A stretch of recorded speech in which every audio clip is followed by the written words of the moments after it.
Hello and welcome to episode 247 of the Clean Energy Show. I'm Brian Stockton. And I'm James Whittingham. This week, the United States government is renaming the Gulf of Mexico to the Gulf of America. And Google is capitulating by going along with it for American Google Map users. I say Canada renames it the Gulf of Southern Canada. Why? Because we're going to rename the United States Southern Canada. The United Arab Emirates is building the world's largest solar farm with battery storage. It'll provide 1 gigawatt of consistent baseload power, kind of like having a nuclear power plant, but without all the deadly radiation and blowing up and melting down to the core of the earth, that kind of thing. We learn why some trees are left standing while entire neighborhoods around them are turned into ashes in wildfires. It's partially because trees aren't allowed to have attics in California. Washington State has come up with an e-bike incentive program. Instead of first come, first served, the subsidies will be handed out with a lottery system. So, like a lottery, I guess that means the winner gets a $1 million e-bike? Fantastic! And after nearly 5 years of this podcast, we take a look at the state of electric vehicle adoption. It's going extremely well in Norway and China, but not so well in southern Canada. All that and more on this edition of the Clean Energy Show. As well, this week, I've got a book report to update you on my reading. Yeah. And not really talking about the Gulf of Mexico. I just had to get that off my chest. A listener says France shows us the way forward with nuclear, and a lot more, as always. Got a letter from my brother. He writes in occasionally, and he talked about a few things, but the one thing I wanted to mention was he was kind of complaining about he's been buying LED light bulbs, high-efficiency LED light bulbs, and they just haven't been lasting as long as they're supposed to. You know, they always have claims of, yeah, and I've had that problem too. Like, you know, a lot of my LED bulbs have gone prematurely. Some of them in the early days is because they hadn't quite figured it out, and I think the problem now is they're just trying to bring production costs down lower and lower, so you know, they're using cheaper components or whatever. But the only piece of advice I can give would be to say, and we've talked about this kind of thing before, but I would stick with major name brands when you're looking for LED bulbs. I think that helps a little bit. And if you're putting them in an enclosed fixture, you need to make sure that the bulb is rated for that. And you really have to read like the fine print on the box. Because they can heat up, but even though they don't produce as much light, yeah, the electronics in them can heat up if they're in a closed space. So, and then they'll fry. Yeah, so when they overheat, that's one of the major causes of them failing early. So if it's an enclosed fixture where the bulb is completely enclosed, you have to make sure that you buy one that's rated for that, and they might be a little bit more expensive. 90% of my lights are smart bulbs. So I've got Philips Hue as well as Globe bulbs from Costco, which are lower cost. Yeah. They're like, I don't know, $5 each or something when you buy 4. No, and I've had some of my Hue lights fail, which is really annoying because those can be quite expensive bulbs. The color ones especially. Holy crap. The color ones. Yeah, they're expensive. And I think they sometimes come with a warranty, but I've never bothered to, you know, save the receipts and figure that out. So check that too. Sometimes they come with a warranty. But I've even had luck with bulbs from dollar stores, like, you know, $4 bulbs. They're still going strong in my laundry room where I require a lot of light, and I've got this octopus-like thing up in the ceiling trying to get as much light in there as possible, and they're all working fine so far. It's hard to say for sure. I would, you know, you could check reviews from places like the Wirecutter. I assume they've done reviews that might include reliability things. But, you know, for me, I really enjoy buying light bulbs, so the problem has never bothered me that much because it's like, ooh, I get to buy a new bulb now. But now you don't get to anymore. I haven't bought a light bulb in years, honestly. Yeah, but, you know, we have lots of light fixtures in our house, and some of them have gone prematurely. Some of them, then we switch over to a smart bulb and whatnot. So I'm not a typical user. I enjoy buying light bulbs. Oh, you're a sick man, Brian. So we often talk about, I own a Tesla, and, you know, Tesla and other electric cars, they work really well in the winter.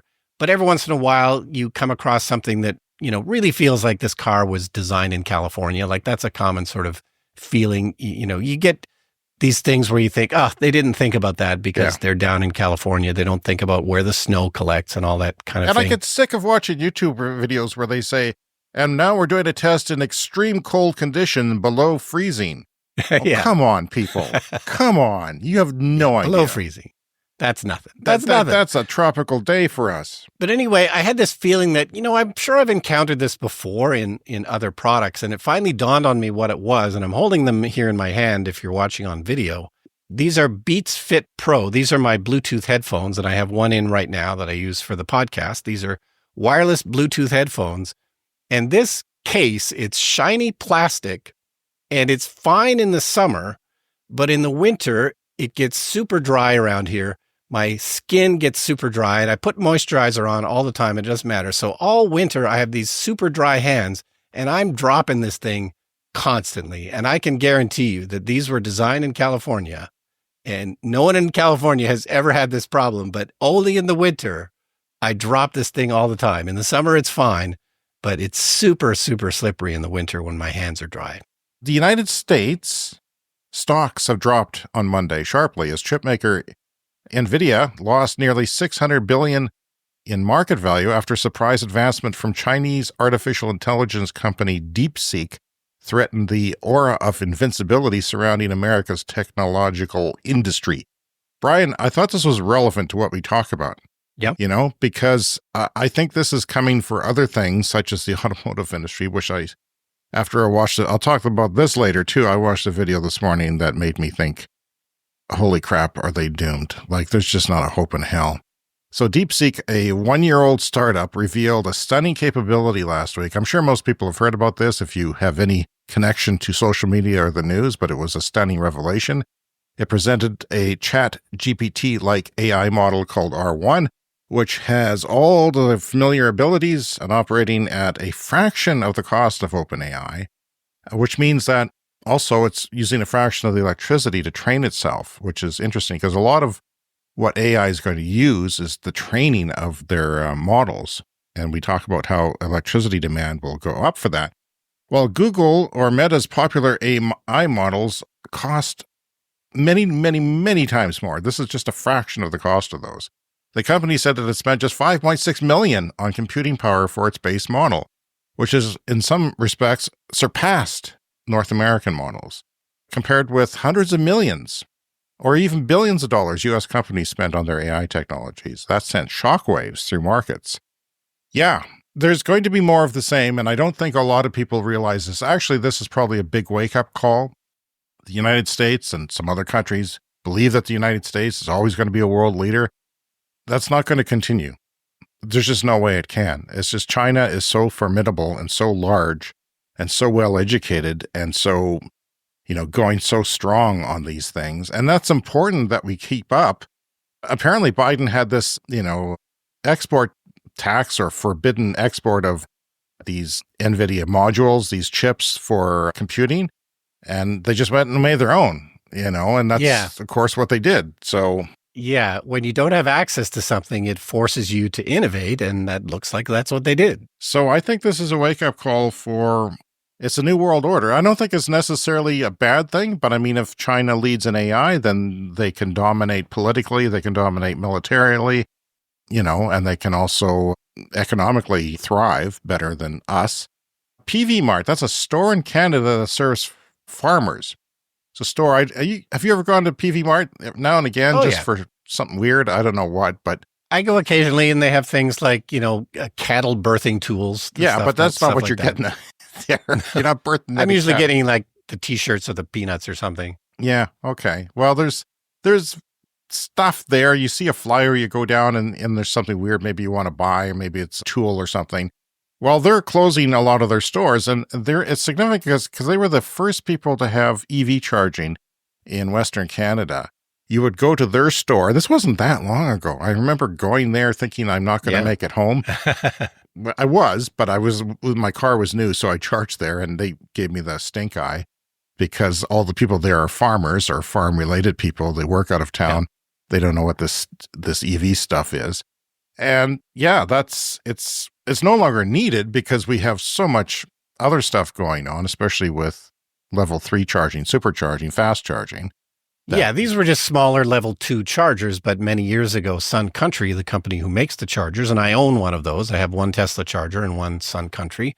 They convinced PV Mart to put them at their stores, and they were able to complete a cross Canada, the first cross Canada charging network through partners like PV Mart. And I should mention that our friend Lowell Dean once again has a movie. Yeah. And it is going to be called Dark Match. It is about wrestling. It's a horror wrestling film.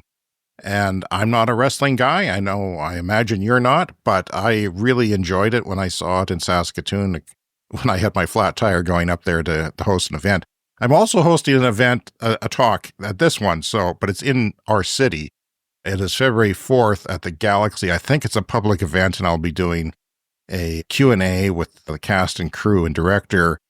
But I've got a publicity person, a publicist on my ass, being very strict about everything this time. But I'll take that over the getting stranded on the side of the road for 4 hours in the middle of nowhere. That was awful. So Dark Match is the name of the film. I highly recommend it. It is from our friend Lowell Dean as the director. He made it in Edmonton with a production company that was involved in our film.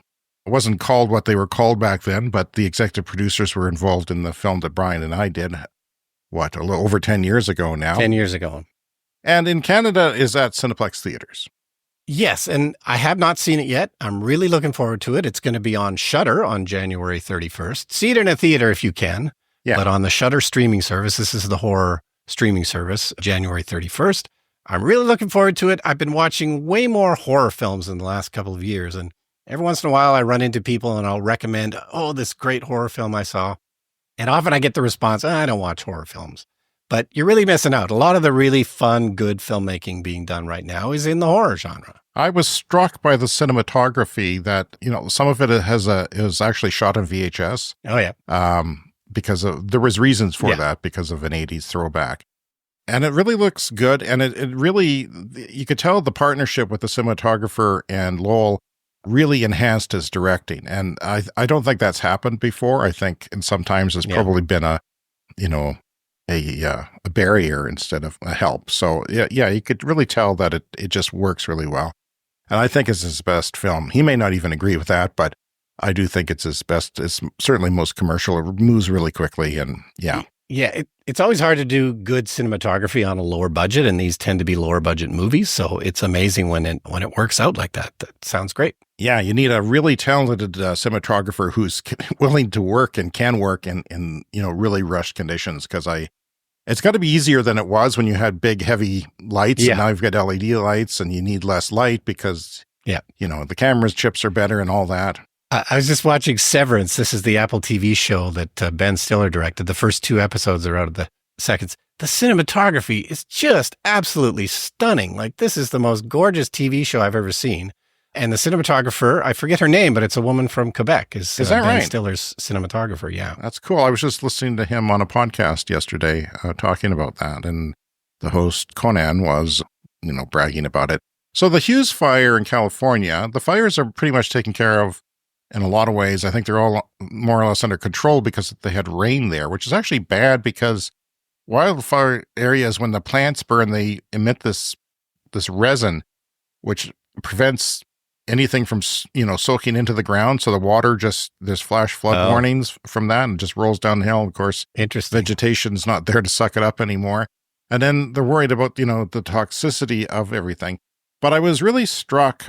I have a still here of a weather map forecast for what the humidity was before the rain came. And there's places here, like LAX was 27%, which is pretty low. Yeah. But you go up to Malibu, and for some reason it was only 4% there. I think it was the Santa Ana winds were coming in. Santa Clarita was 7%. San Bernardino was 5%.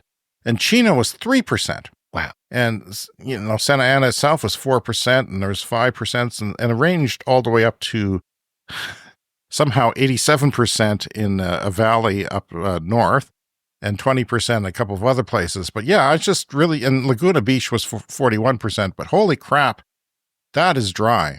And yeah.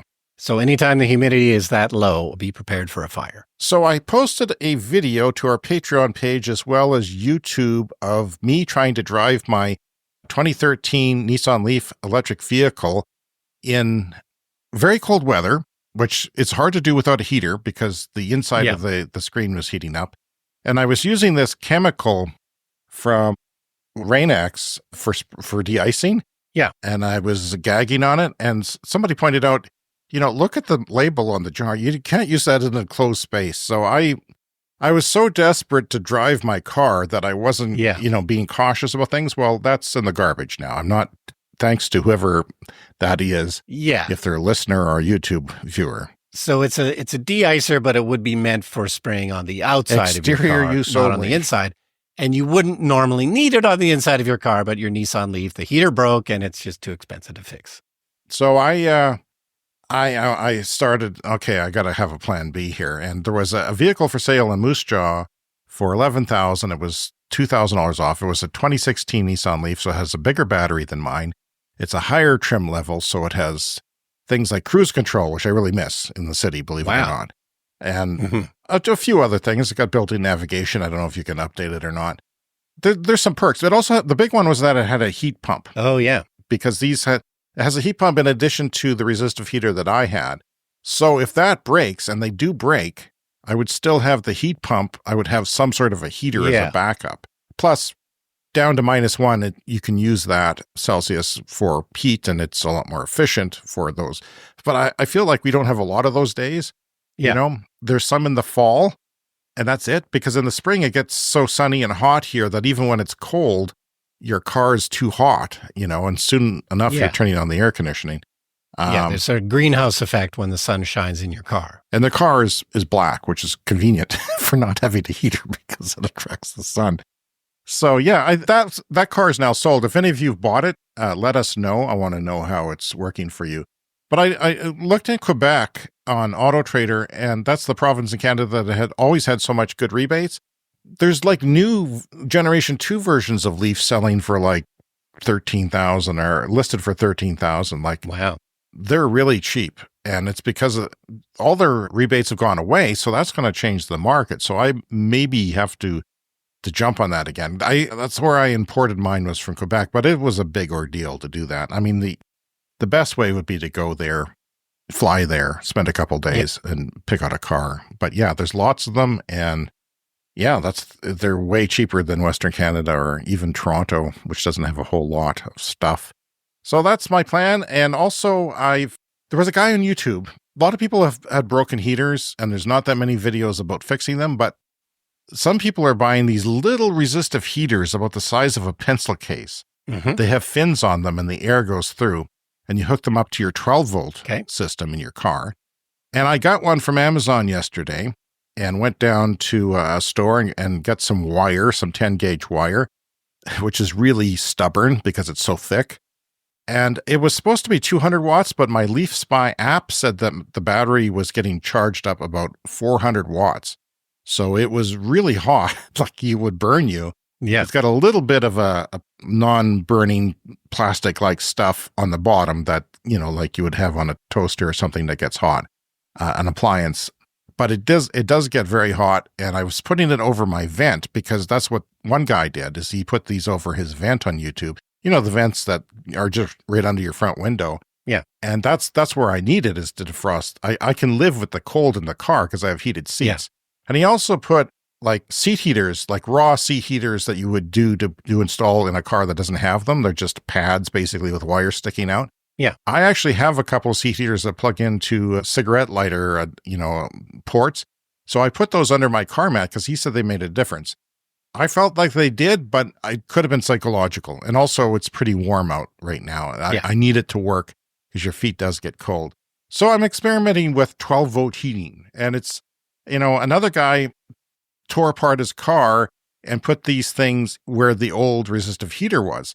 Well, I mean, for $800 in the States, or even less, you could probably get one from a wrecker, which would be a lot easier than Canada, and just do that since you got the car apart anyway, and you have to cut the high voltage wires and take those out. Why do that? But that's what one guy did to hide them. So I'm working on it. I'm trying to keep it running. And yeah, I'll let you know how it goes. And of course, there will be videos. So Brian, the state of EVs, Norway is on the cusp of meeting their 100% zero-emission vehicle goal, which was set for this year. And it seems like it's happening. Norway's 2025 goal is for all new cars and light commercial vehicles sold to be zero-emission vehicles. And this means that all new cars sold will be electric or hydrogen-powered. Not too many of those, though. How is Norway achieving this? Policy, for one. Norway has implemented regulations that limit the sale of fossil fuel vehicles. Incentives are another way. Norway offers tax rebates and exemptions from fees like registration taxes and road tolls. I think they're lessening those now that everyone's driving an EV, or half the vehicles on the road are. Infrastructure. Norway has invested in charging infrastructure to ensure that electric vehicles have access to fast and reliable charging. That's important. But also, education is the other point here. Norway has educated the public on the environmental and economic benefits of electric vehicles, which I'm kind of thinking doesn't happen all the time here. Like, we could use more of that. Yeah. I mean, it's not always the focus for me because I always have this feeling of, well, it's inevitable. We are going to switch to electric vehicles, but all of these things would speed it up. There is always more to be done in terms of education. Right. And for everyone else in the world, well, we're all looking for price parity. We always, we're looking for that for the last 20 years. When's that going to happen? Well, it's kind of happening. It's been a long goal, and the average price of an EV has fallen by 25% since 2018, so they are going down. In the U.S., the price difference between a combustion car and an EV was 50% in 2021. That's to say, in 2021, you had to pay 50% more for the equivalent EV, but that's only 15% now in 2023, 2 years ago. So that's made significant progress. And the reason maybe we don't necessarily think that EVs are getting cheaper is because all cars are getting more expensive. Yeah. ICE cars, combustion vehicles, are getting more expensive, and EVs are kind of meeting now. The two things are coming together. Yeah, it's a weird time, and we have quoted before the average price of a new car in Canada and the U.S. It's ridiculous. And I forget the exact numbers, but it's astronomical. It's just gone up an insane amount. It is, and it's hard to believe, but EVs in the US, Europe are still considerably more expensive than in China, of course. China has figured out, how to do this more or less. The average price for a new EV sold in China in the first half of 2022 was $33,400. That is compared to $58,600 in the European Union. In other words, practically half. And $67,000 in the United States, which is ridiculous. And now keep in mind, we started with premium cars. Luxury brands were the thing at first, when our automakers aren't really coming along too quick with getting the rest of them out. And also, our cars are bigger in North America. 40% of all vehicles sold in China in 2024 were plug-in hybrids or battery electric vehicles, surpassing 50% some months. Yeah, so that's on trend. 80% of all EVs bought in China in the first half of 23 cost under $42,000, and that's going way down.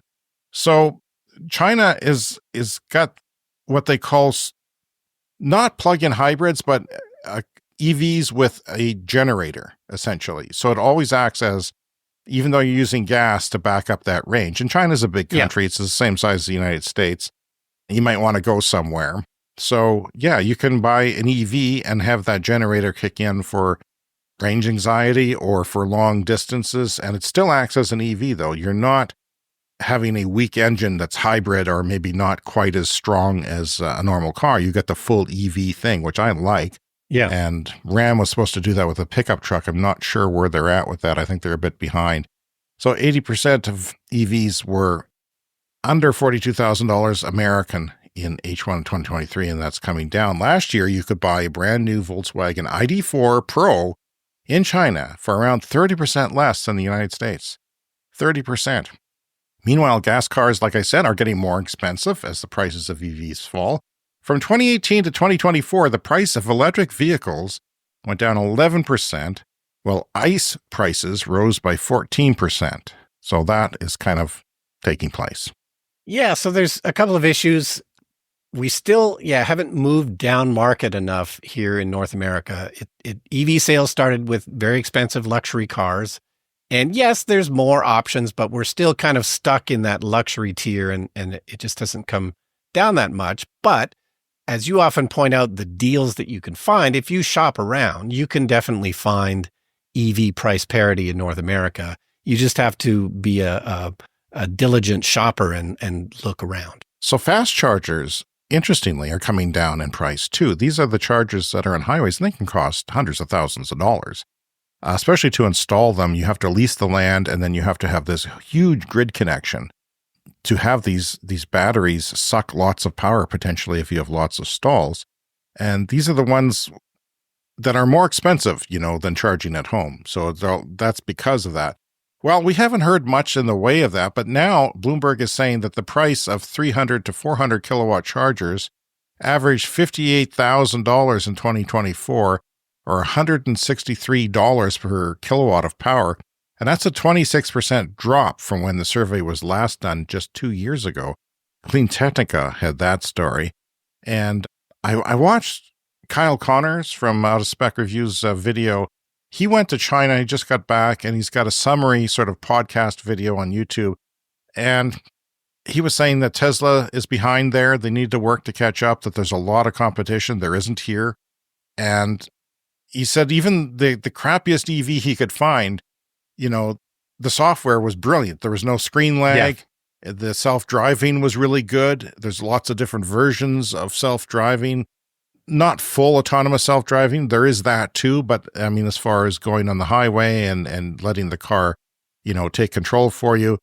And I really think I'm getting more and more evidence that, there's entire cities that these automakers have. Yeah.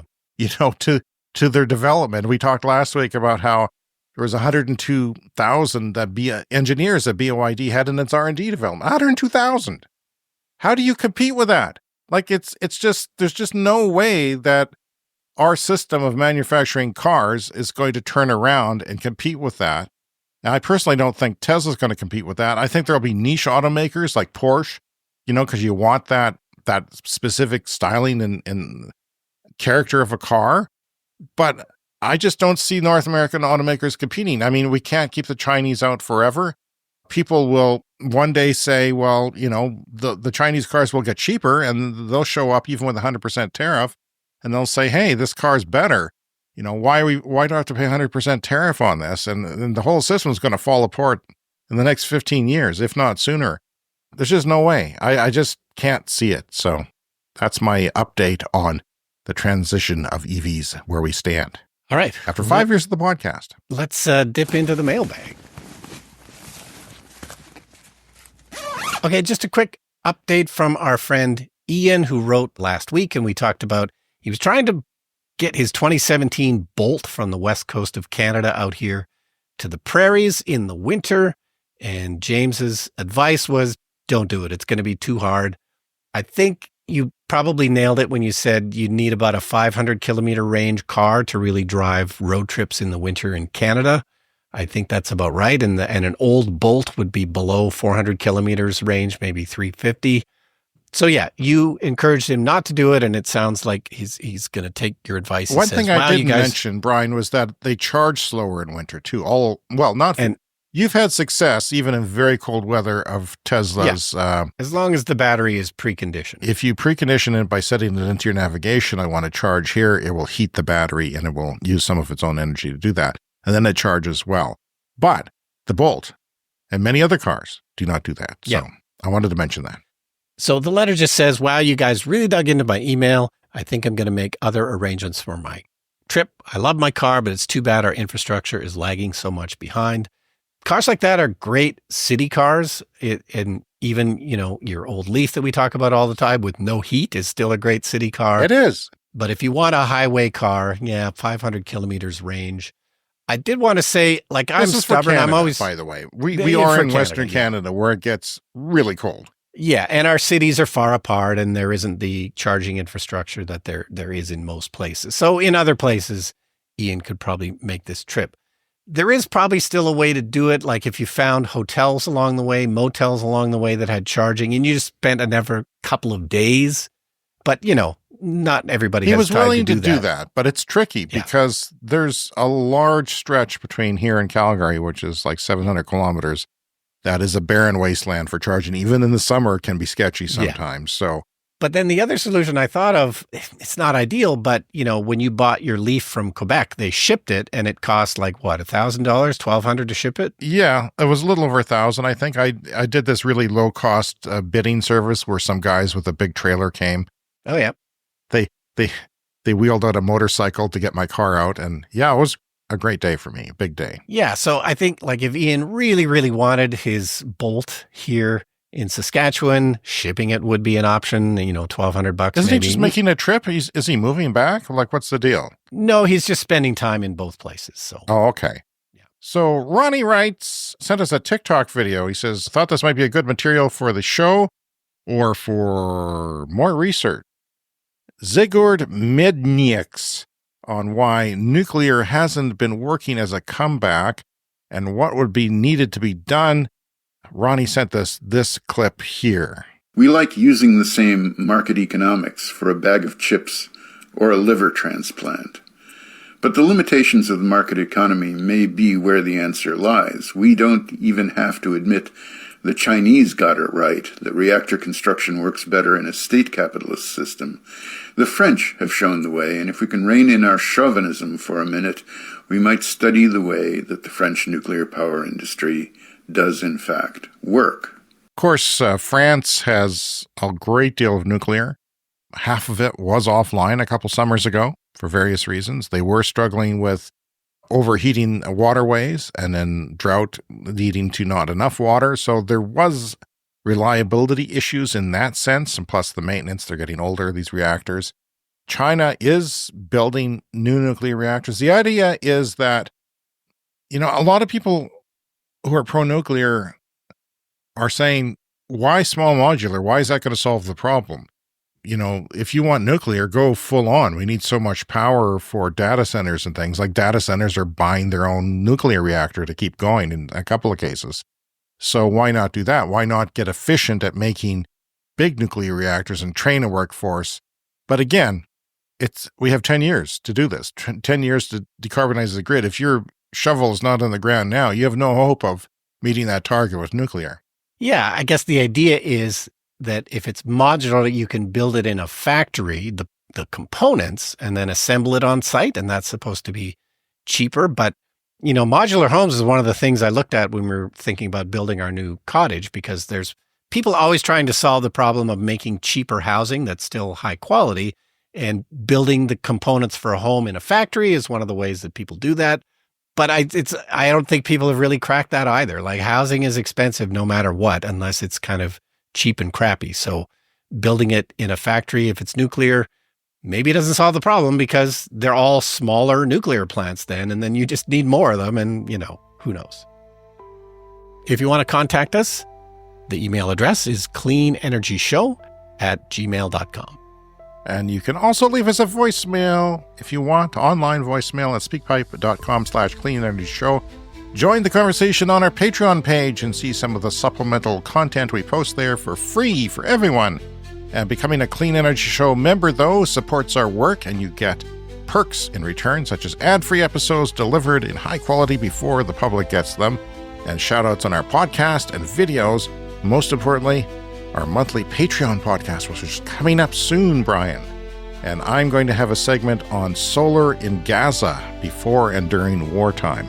It's very important in Gaza. If you've seen any footage of Gaza, and I'm sure you have, there's always solar panels around, and I wondered why that is, and the answer is very interesting. So we'll have that on our bonus podcast, which we'll record in about 8 days.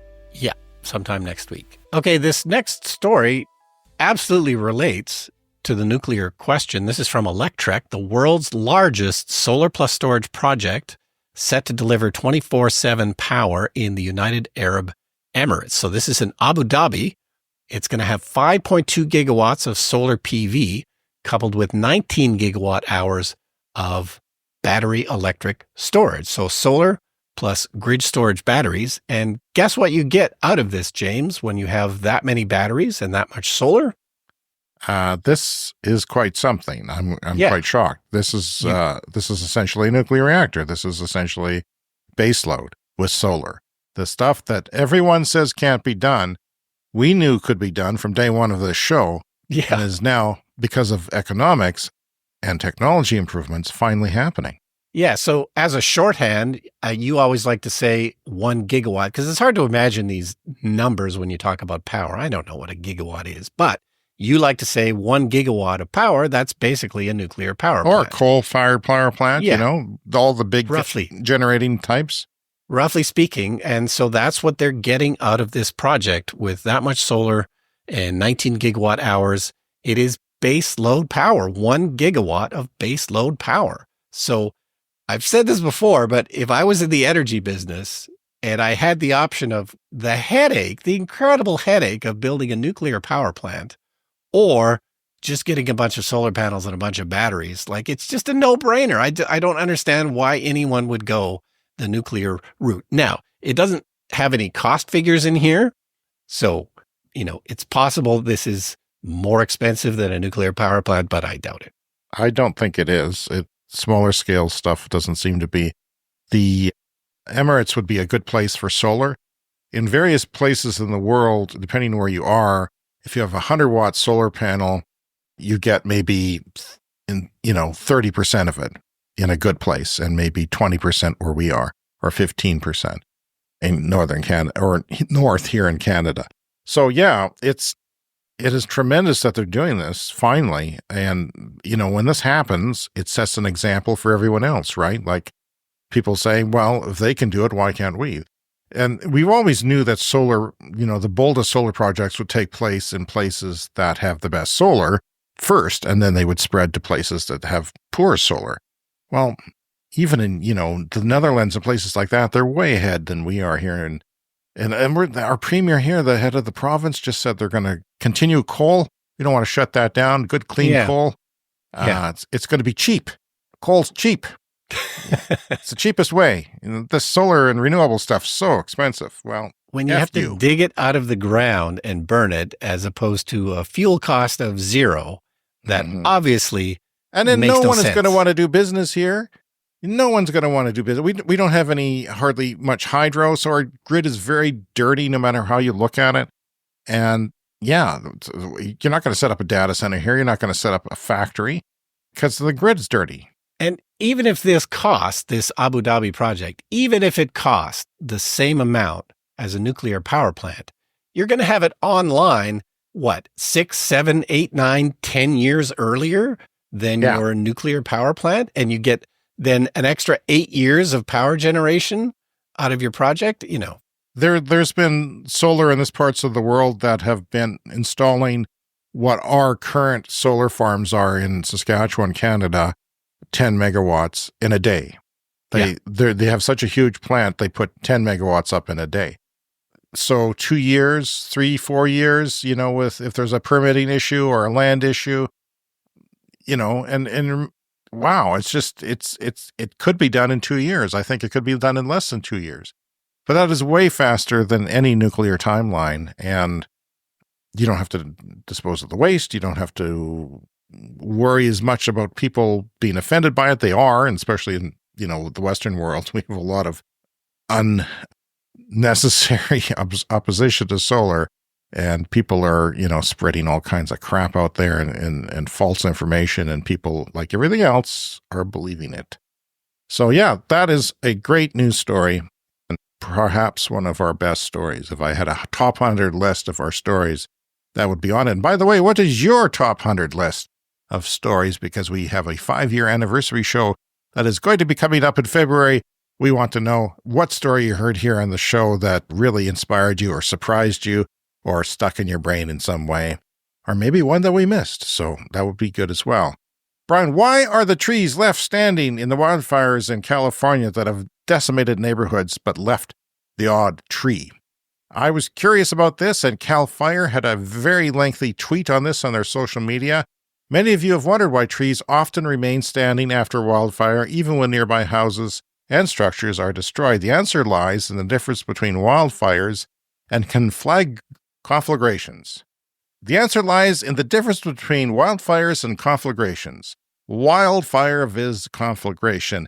In a wildfire, flames often move as a front, consuming vegetation, but not always spreading to everything in their path. Conflagrations, on the other hand, occur when one structure catches fire and spreads through flammable connections like wood fences, igniting house after house, something I'm concerned about here. I have a lot of fence, a lot of old fence, and very flammable fence against a lot of weeds. The weeds can be taller than my children out in the oil pipeline behind my house. That's a grass field. This also occurs more easily due to the intense heat produced by a structure fire, coupled with the close proximity of structures. So those structure fires, if your house is close to another structure, and this was the case in the Fort McMurray in Alberta, And they're rebuilding the same way, by the way. They haven't changed anything. It was a one-off. This is never going to happen again. Climate change isn't real. Let's just build back and everything will be fine. Well, you in a modern world, you don't want to build close together. You want higher density housing. You don't want sprawl. But the good thing about sprawl is, when you're in a wildfire or a wildland urban interface, is that, the structures may not burn because the heat gets so hot from these structures. And then the firefighters are, down the street, there's a house burning. They will hold down the house next to it and control that. But if the whole city's burning, the whole neighborhood's burning, they just let the houses burn. They can't do anything about it.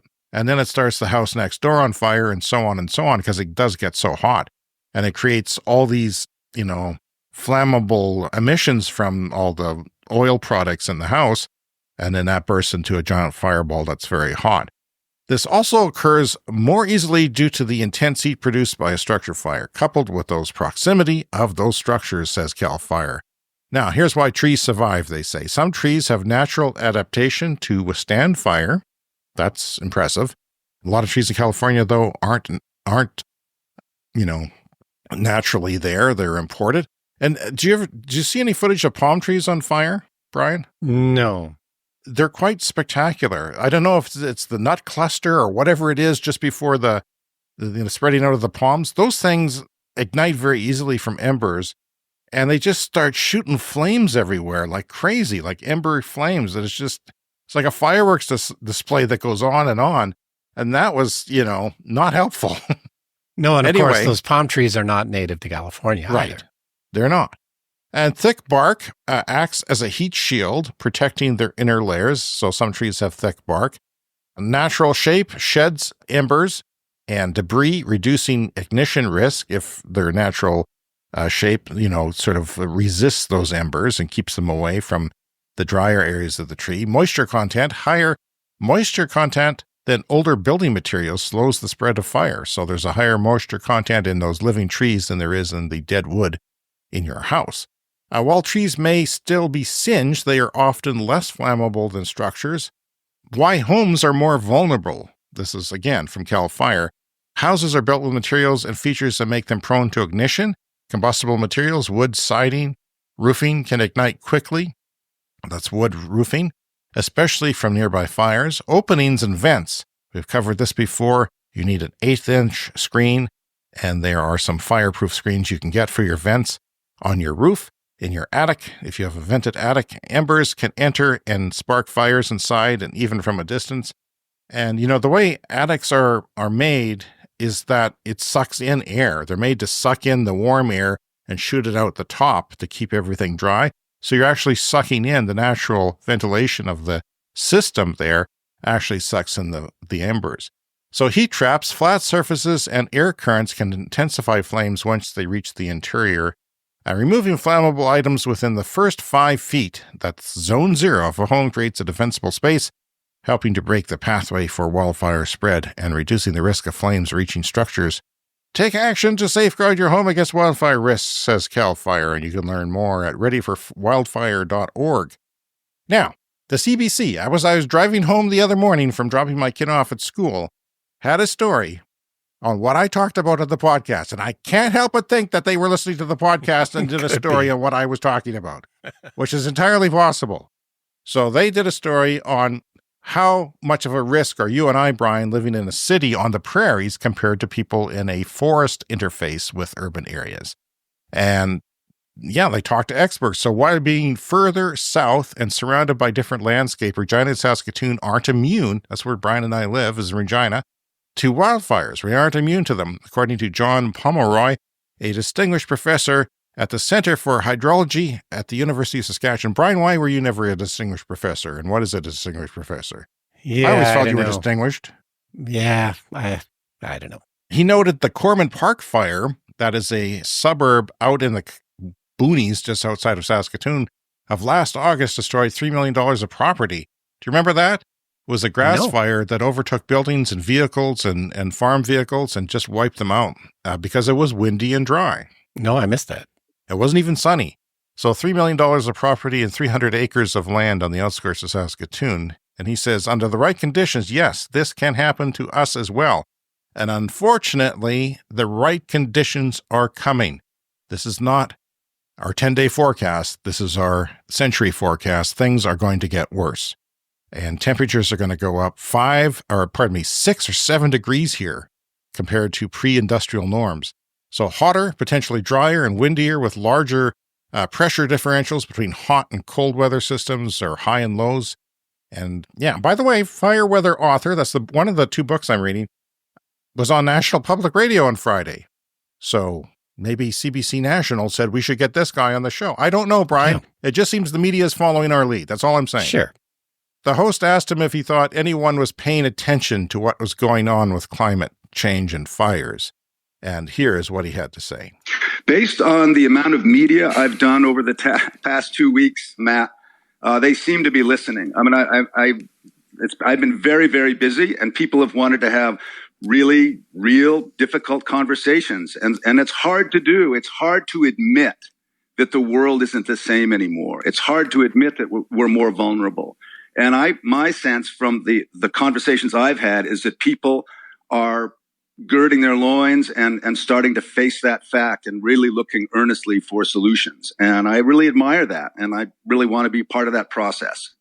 That's John Valent, author of Fire Weather. It's a book I'm reading about the Fort McMurray fires and the type of fires that are burning in the 21st century, how they're different, how dry, windy, hot conditions are changing fire behavior. It's a fascinating book and highly recommend it. And I'm also reading the book Ducks about life in the Canadian tar sands. You've already had that on your book report. I'll update you on what I've been learning about that book later in the show. Yeah, and we've known, for a long time that the climate is changing, things are going to be different. But I didn't really expect wildfires to maybe be the thing that was going to take over the conversation. We all knew there were going to be more disasters. I wasn't necessarily expecting wildfires. And when they happen in a very visible place like Los Angeles, at least it adds some visibility to the issue. And according to the author there, maybe this is, starting to get people to wake up. Okay, another story here from Electrek. This is from Washington State. They're coming out with an e-bike incentive program. We've talked about many of these programs before. Individual states and cities are often coming up with incentive programs to help people buy electric bikes because it's one of the best ways to decarbonize a city. It's one of the best ways to help things like traffic flow in your city. We don't want our streets congested with a lot of cars.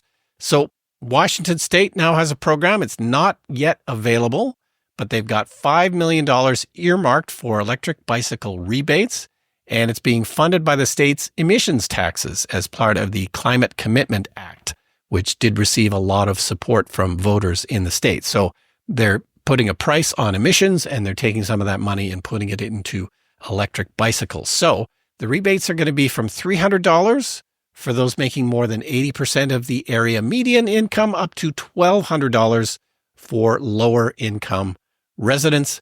And it's going to be a similar system to others we've talked about. There's an online portal where you put in your information, and I imagine you have to prove your income level in some way. But instead of a first come, first serve system, they're going to do a lottery. So everybody submits, and then at random, they're going to pick people who are eligible for this program. Yeah. So I wonder what the odds are of that lottery. Probably better than your Powerball, but, still not a guaranteed thing. But I like how they're going to cover, not for everyone. It's not the same based on income because, if you're on a poor income and, like bus services underserved in poor communities, you can get $1,200 in the United States. Yeah. That'll buy you an e-bike right there if you need one. Yeah, $300 to $1,200. That seems like a nice range where a lot of people can get helped out at different levels. And if you have a better income, $300 might be a nice incentive to get you to go look at one. Now it is time for a segment we haven't had on the show for a long time. Brian, it's Book Nook. Book report. Pardon me, book report. That's you singing. We rarely hear you sing on the show. That's right. I totally forgot about that. And I guess we don't have this segment on the show very often because I guess we don't read You books. earnestly made that as an intro clip to a segment that you only did once. So it's a miracle that I'm reading a book and I can bring it back here because all the work you put into that. Well, and it's the same damn book, so I don't know. It is the same book, probably. So Ducks by Kate Beaton. She is a Canadian author from Cape Breton on the east coast of Canada. Like many people on the east coast of Canada who are in struggling communities, and she was in a small coastal community that survived on lobster fishing and other sort of fisheries type stuff. Well, she went out to nowhere in Canada, basically. It's like 400 or 500 kilometers northeast of Edmonton. It's off into the northern boreal forest. Fort McMurray has about 100,000 people, including 30,000, temporary workers. And then north of the city, there's these the city's nothing on the map on Google Satellite, but these freaking operations, which they are ripping tar oil out and then boiling that oil to get the oil out of the sand. It's an incredible operation. And you did talk about this on the show quite a while ago now, but I got interested because of the other book that I'm reading about the culture of the oil sands. And I'm fascinated by one aspect, and that is how people behave differently in an industry where you're getting a lot of money. Because, a welder or a plumber in the oil sands can make a doctor's salary. And if you're a young man and you're isolated, or maybe you have a family and you don't see your family, you fly out to see your family every 12 days after working 12-hour shifts. And then, she talks about cocaine use, which was common, people operating equipment with cocaine in their system. You can't take pictures out there. There's this, culture that you cannot take a selfie in the shop with your buddy who you're working with because it's just forbidden. It's just the oil has so much power. And I think we need to talk more about that because they are lobbying governments to do bad things because there is so much power. And the people who work in the oil industry make so much money compared to renewables that they want to keep it. So she was raised in Mabou, Nova Scotia, fresh out of Mount Allison University in New Brunswick with an arts degree. The arts degree she wanted to pay off, so she went out there. Now, she was only, I think, making, the point of the book where I'm reading is like $22 an hour, but her living expenses were all paid. The food, lodging were all paid. Yeah, I think and with inflation, I'm assuming those rates have gone up, but yeah, it was about 20 years ago. But she managed to pay off her student loans by, I think, 2 years of working there. Yeah, and I think her sister came out and got cancer. But here's a clip. I listened to some interviews of Kate Beaton talking about the book. I noticed that everything that I've reading so far is a constant sexual harassment. That's all it is. It's from every angle, every nook and cranny. Sexual harassment is coming at her from all directions. And later in the book, I understand she was even assaulted. So this is her talking about that book, Kate Beaton. When you're working in a place like the Long Lake Project and they're just building it, and you look beyond it and it's the forest and you're digging into it, you're so well aware of the barrier that you're breaking between yourself and the natural world. The scale of things just is unbelievable. So of course I had to put those things in the book in some way and give a scale of things. And the first time that you see something like Syncrude, you usually see it if you're driving in the dark because you're coming in on a bus at 6 a.m. You'd have to drive in and see the smoke lit up by smokestacks, like fire and things through the darkness. It just looks like something out of science fiction. Yeah, grand scale of things that is the most dirty and most energy-intensive oil extraction in the world. We have to electrify the world and get rid of the need for that. And it is a fantastic book, highly recommended. Coming up, it's the lightning round. Stay tuned. Marketing is hard. But I'll tell you a little secret. It doesn't have to be. Let me point something out. You're listening to a podcast right now, and it's great. You love the host. You seek it out and download it. You listen to it while driving, working out, cooking, even going to the bathroom. Podcasts are a pretty close companion. And this is a podcast ad. Did I get your attention? You can reach great listeners like yourself with podcast advertising from Libsyn Ads. Choose from hundreds of top podcasts offering host endorsements or run a pre-produced ad like this one across thousands of shows to reach your target audience and their favorite podcasts with Libsyn Ads. Go to libsynads.com, that's LIBSYN, ads.com today.